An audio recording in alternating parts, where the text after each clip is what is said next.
Hello there, I'm Warren. I'm the MAT product specialist here at IMP Software. I'm producing a couple of videos around integrated curriculum financial planning, and the first is focused on what's stopping the sector from embedding ICFP as a philosophy, as an underlying principle within the financial management process. And before I talk about the challenges with the existing tools on the market, I want to look at the why. Why embed ICFP within your organization? There are a number of different reasons, why you might want to use ICFP within your financial management, but there is one key reason why, one overarching reason why you'd want to do this. And if I start with the DFE stance on ICFP, earlier this year, the DFE released a MAT development framework for CEOs, and this highlights across 6 different pillars the expected knowledge, skills, and behaviour of CEOs to run their trusts effectively. And one of those pillars is a finance and operations pillar, and there is a heavy tone of ICFP within that. And one of the expectations is that trusts prioritise and make the most effective use of public funds, and how they achieve this is by embedding ICFP.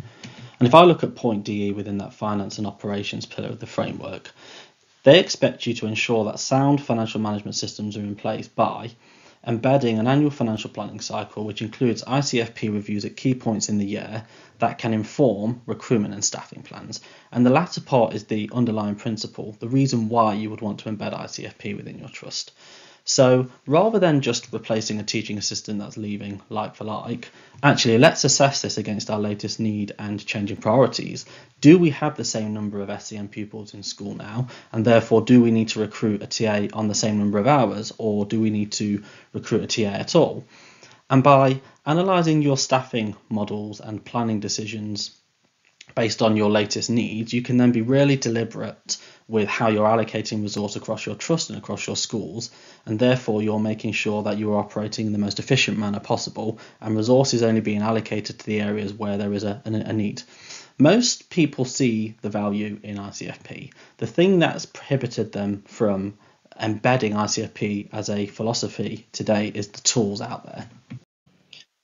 And existing tools just haven't allowed MATs to resource plan in an effective way. And if I talk about some of the headline challenges with existing tools, the first being that there is actually no integrated ICFP tool out there up until now. So typically what we see is staffing information coming from a budgeting tool that's dropped into a curriculum planning spreadsheet, that goes off to a head teacher, a data modeler, a timetabler.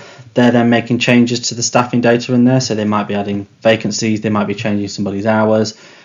At the same time in the budgeting tool, you're making changes to staffing to reflect your latest forecasts and budgets, and by the time you bring your budgeting information and your curriculum planning information together, the staffing information in there is just not one and the same thing. And folk get themselves stuck in this loop where it's being passed back to curriculum, passed back to finance, reconciling staffing information, and spending all of their time doing that, and not enough time or any time at all actually looking at the output and using that output to drive staffing plans and recruitment decisions, and how they're deploying resource in the most effective way based on need across their schools. The other big risk with this is that if you aren't reconciling the staffing information properly, and it's a really difficult thing to do, then you're making decisions based on inaccurate data. So you may have added vacancies or 2 teachers into your curriculum plan and said, yeah, we're going to recruit those because we need them, when actually you may not have factored them into your budget. And that's a really dangerous position to find yourself in. So making decisions based on inaccurate data is then far worse than making decisions based on no data at all. Another area where we see significant challenge is when we look at multi-year ICFP, and tools focus on year 1 at the moment, and if you want to create a year 2, year 3, 4, 5 model, then you have to copy spreadsheet for year 1, save that for year 2, do the same for year 3. If something changes in year 1, such as somebody's hours are going up, you need to then make sure that you make that change in year 2 spreadsheet, year 3 spreadsheet, and make sure that staffing is reconciled across each year. And the amount of time spent doing this by far outweighs the amount of benefit you get from this. We know there is a significant amount of value in multi-year ICFP planning, and if I've got green metrics in year 1, I might think I've got lots of capacity and I might make recruitment decisions based on that. But actually, if year 2 is becoming amber and year 3 is becoming red, it puts a very different frame on the conversation, and I might make different decisions in year 1 because I can see what's happening in the future. One other area which causes folk a number of different challenges is when they've got curriculum delivered by people that aren't employed by the school, and we see this a lot in primary schools where PE and peripatetic music teachers are delivering part of that curriculum, and I might have PE delivered in school A by somebody that's employed in the school. Fine, we're catching those in the curriculum plan, but because they're not in the staffing model in school B, I've not been able to model that, and therefore when I bring school A and school B together, I've got an apples and pears comparison.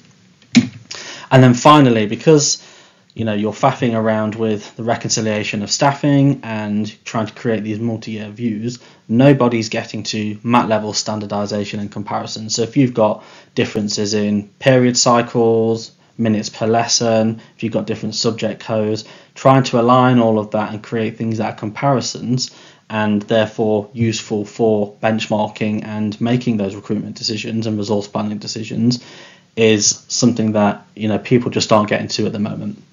Hopefully you found that helpful.